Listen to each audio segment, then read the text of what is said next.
on the topic of the infallibles. Please do welcome him with salawat ala Muhammad wa ali Muhammad.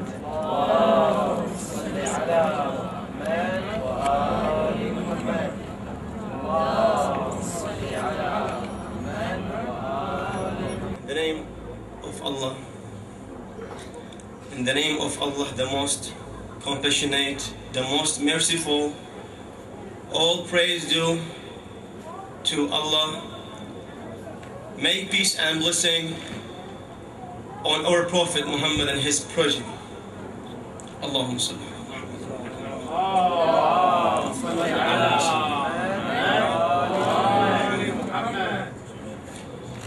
In this night, we're going to talk about infallibility.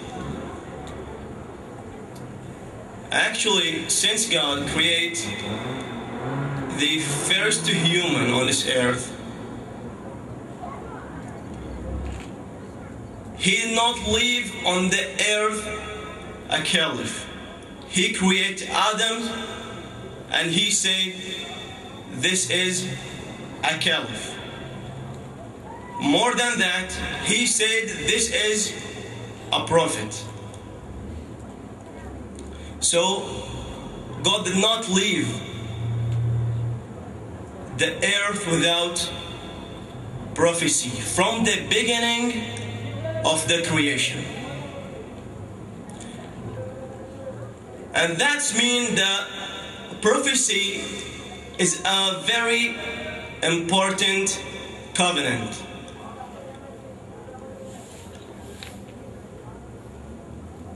This important covenant was given to the Prophet Adam, peace be upon him. And we have to know also that there are many prophets, and every messenger is a prophet, and not every prophet is a messenger. Ibn Hibban in his Sahih, he's narrating there that one day Abu Dhar was asking the Prophet. He told him, how many prophets were there? The Prophet said, there was 124,000 prophets. 124,000 prophets. At the same time, he asked him again. He told him, and how many messengers from those prophets? Actually, here Abu Dhar, because he's near to the Prophet, he know this thing that, as I said before, every messenger is a prophet and not every prophet is a messenger. That's why he asked and he said, how many messengers are from those prophets? The Prophet said, they are 313 messengers. And then he asked him again, who's the first? He said, Adam. And he asked again also, and from this question seems that this question was from the first level, from the first levels of the Islam. He asked him, Adam was a messenger and a prophet at the same time? The Prophet said yes. The prophets are all infallible and they are uplifted from falling into sin. And here we have more than 1 point, about 4 points. They are actually questions. The first question is,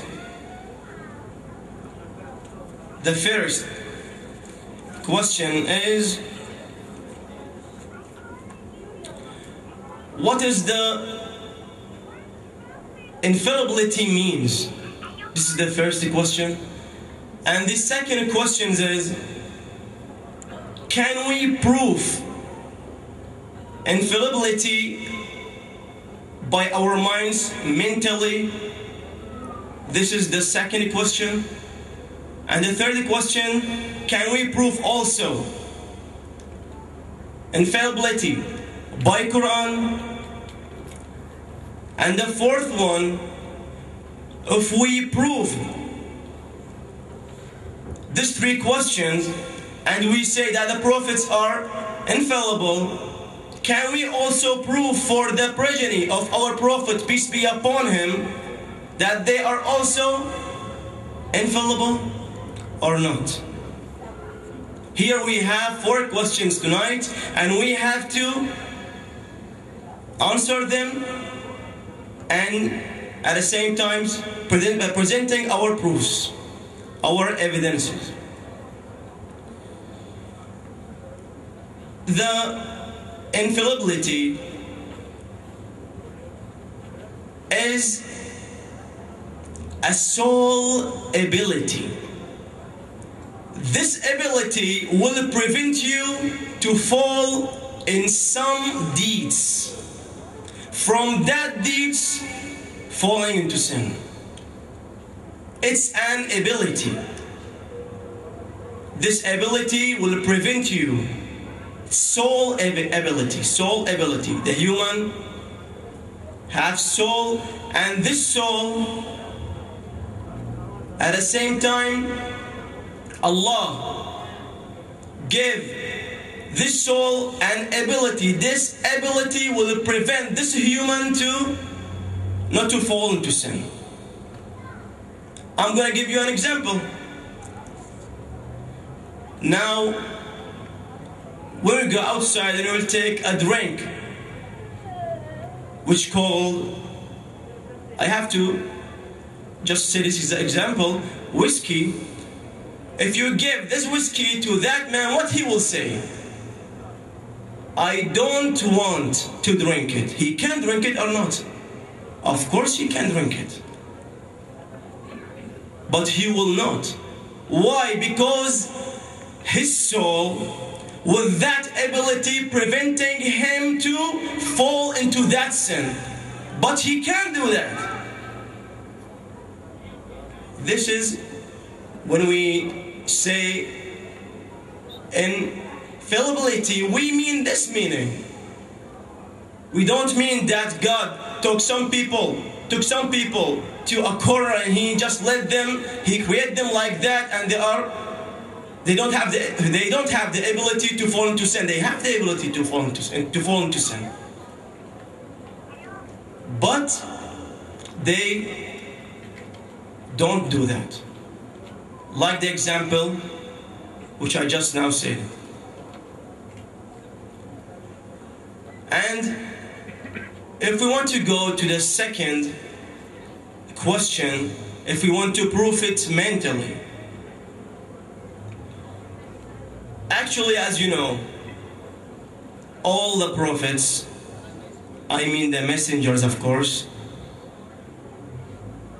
the messengers, when they are sent by God, this messenger, what he's going to do outside? He's going to do many things. He's going to teach people. He is going to improve the deeds of people outside, and many more than that. So if we say that the prophet fell into sin before his prophecy, what will happen? The people whom was before with him, before the prophecy,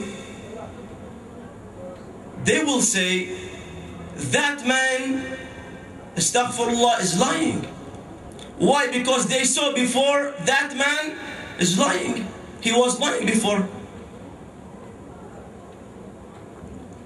So, and at the same time also they will say more than that. They will say before, we saw him, he is doing bad things or talking on people, and all these things are unmorality, from an unmorality. So the people is not going to believe. This is what I want to say. The people will not believe that prophet because he did many things wrong before. And they will say that prophet, that actually our prophet, we say that he is infallible, and they did not see anything from him before, and at the same time they say that he is a wizard.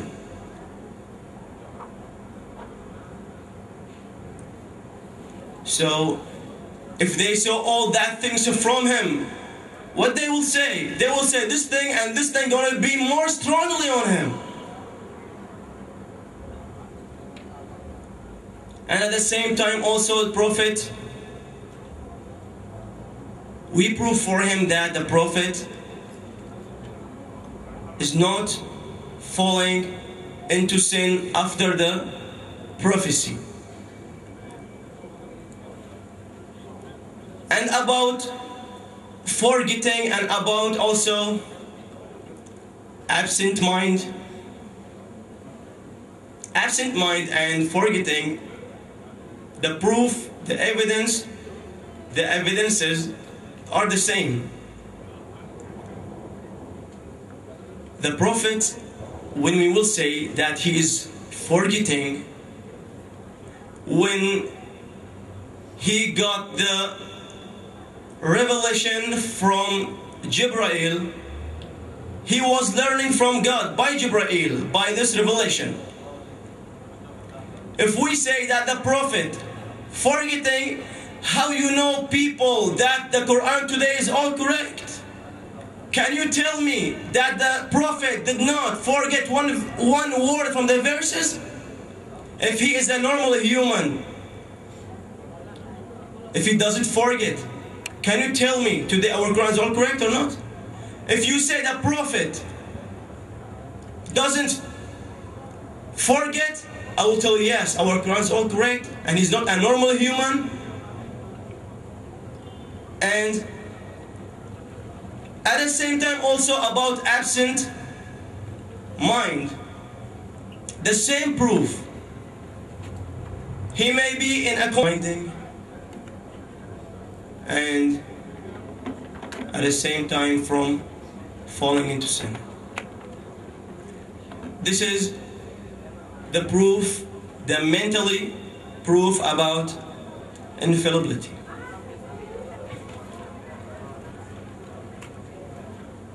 And if we go back to the Quran, if we want to prove this infallibility from Quran, you are all reciting the Quran, you can see there Bismillahir Rahmanir Rahim in chapter Baqarah 124, verse 124. وَإِذِ ابْتَلَى إِبْرَاهِيمُ رَبُّهُ بِكَلِمَاتٍ فَأَتَمَّهُنَّ قال إني جاعلك للناس إماما قال ومن ذريتي قال لا ينال عهدي الظالمين. The meaning of this verse, and when Abraham was tried by his Lord with certain commandments which he fulfilled, he said, verily I shall make you an imam over all mankind. Abraham said, and of my offspring, that he mean that also he was asking, also my progeny. What God tell him? He said, my covenant will not include the unjust. Before going to some parts from this verse, let's just first stand on this word unjust. Let's see what's the meaning of unjust in the Quran. And the best way to know the meaning for a word or for a verse from the Quran by looking to another verse which can give you a meaning to the first verse which you are searching for the meaning.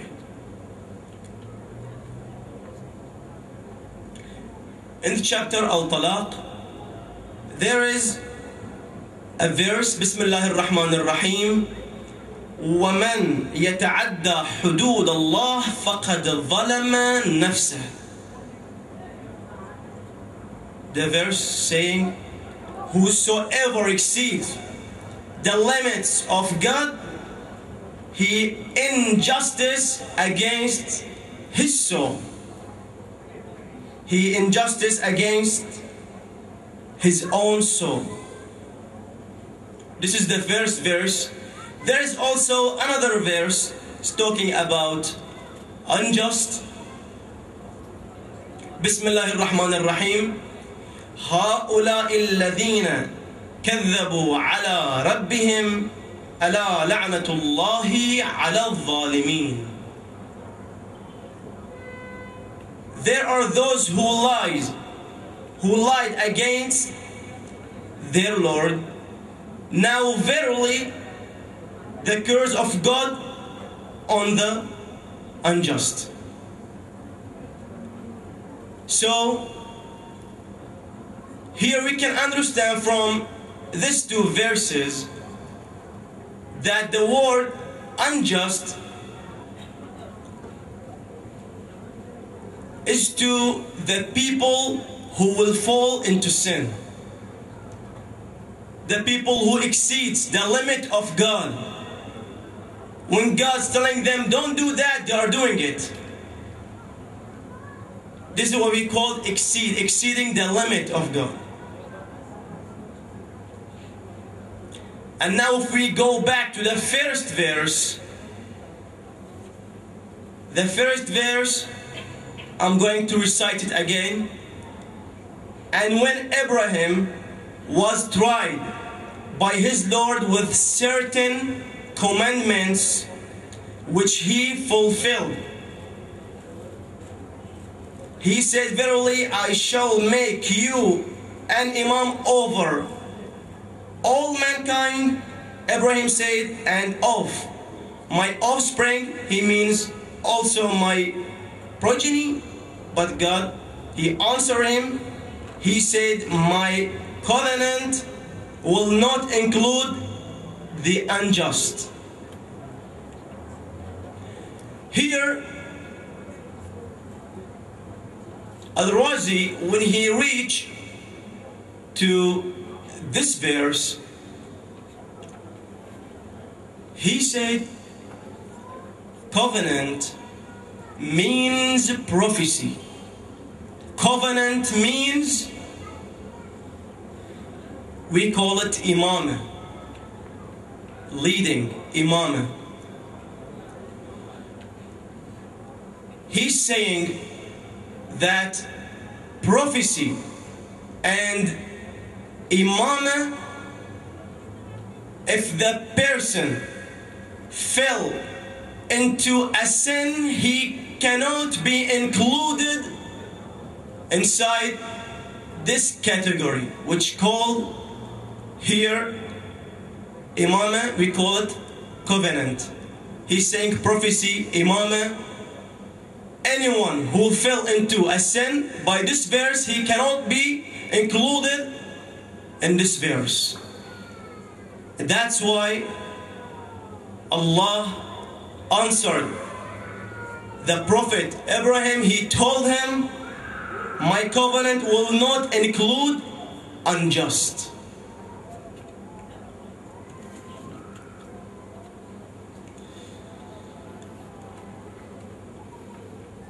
Now,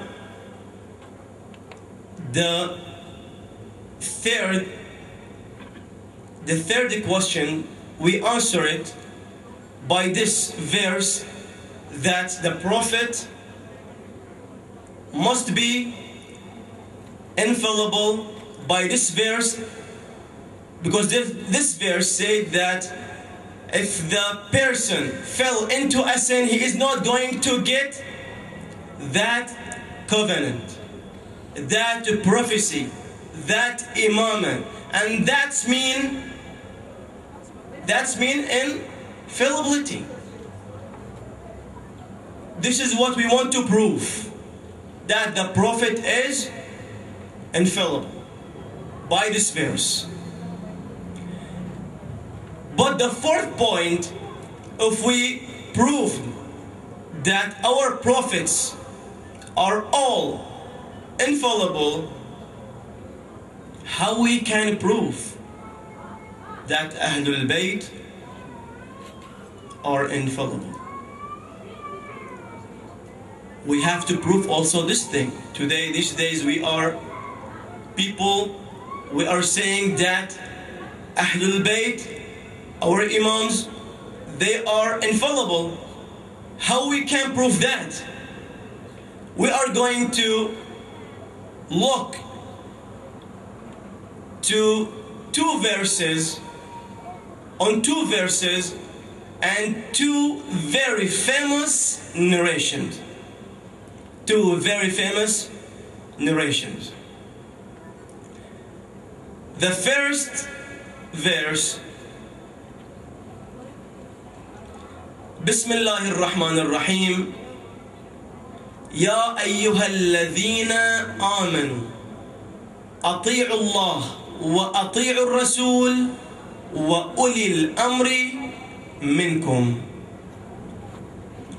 O you who believe, obey God and obey the messenger and obey those whom Allah vested them with an authority among you. I'm going to repeat it again. O you who believe, for all the people. O you who believe, obey God and obey the messenger and obey those vested with authority among you. Al-Razi, in his tafsir,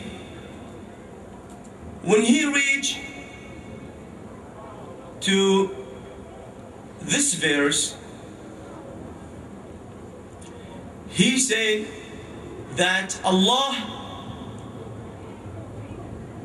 is infallible, the messenger is infallible, and the verse is unlimited. So those people whom Allah vested them with authority among you must be also infallible. But because today we don't have a person, or we don't have infallible persons, that's why we can't say that those people whom Allah vested them, this verse is talking about them. But Al-Imam al-Sadiq, peace be upon him,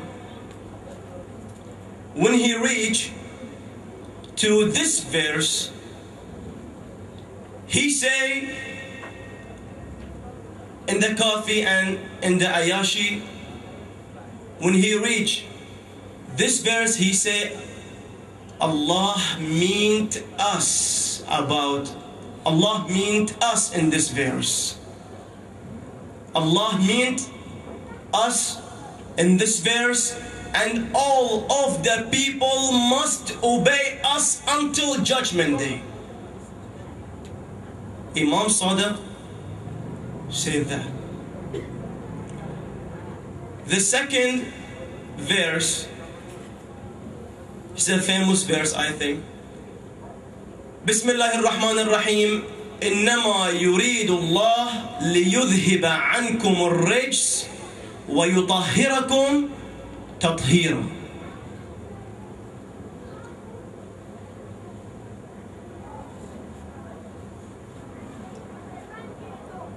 O you people of the prophets Ahlul Bayt, O you people of the Prophet Ahlul Bayt, I want to purify you with a perfect purification.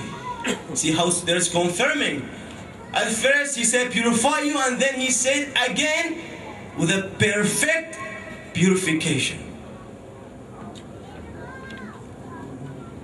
When we go back to the Sahih at-Tirmidhi, and actually this narration is so famous, we will find there that the Prophet Muhammad, peace be upon him, while he was inside the house of the mother of believers, Salama, Ali ibn Abi Talib entered to that house. And he saw the Prophet with a coat. This is called coat. He saw the Prophet with a coat. The Prophet called him. He told him, come with me inside this coat.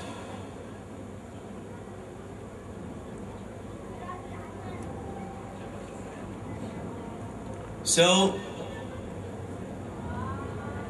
after that, Fatima al-Zahra came.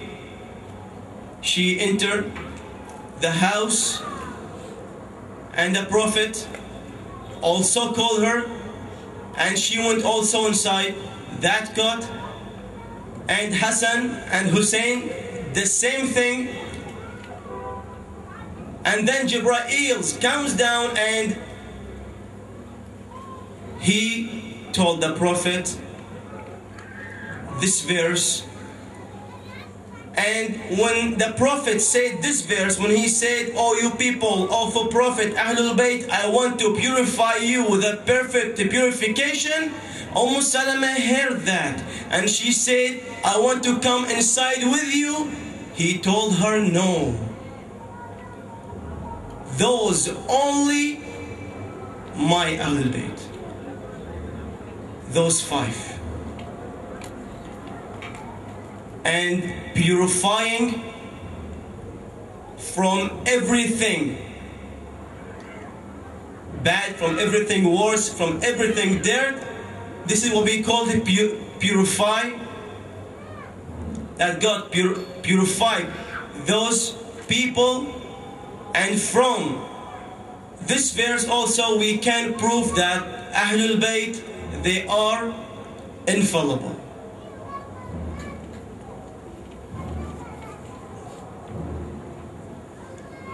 And about the narrations, I say two famous narrations.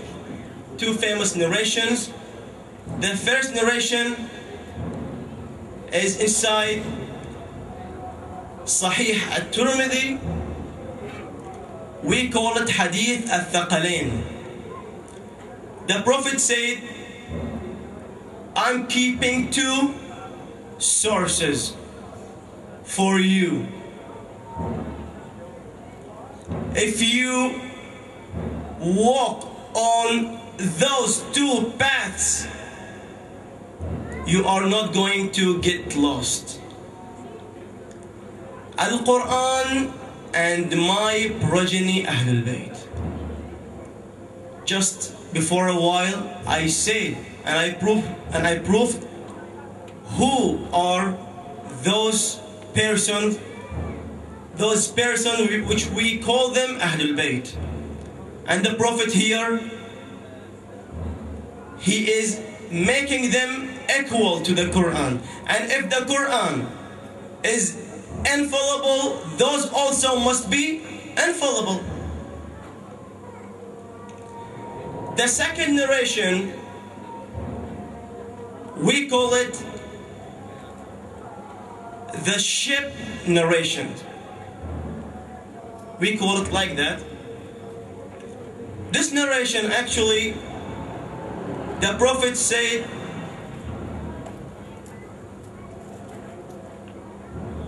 this narration in book of Ahmad bin Hanbal, the Prophet says, Ahlul Bayt between you as same as the ship of the Prophet Nuh. If you get aboard, you are going to be saved. And if you did not, you are going to be drowned. This is also the same thing. Those people, we have to follow them. And that means that those people also, they are infallible. And there's also more than these narrations. And today, actually, we talked about Ahlul Bayt.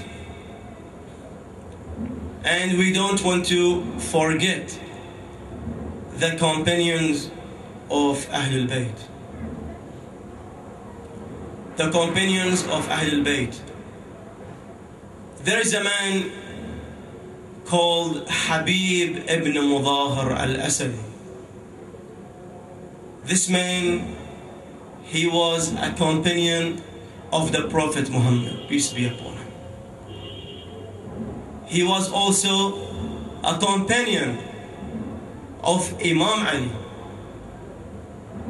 And then also he was with Imam Hassan and then with Imam Hussein. And he was from the best warriors in that campaign.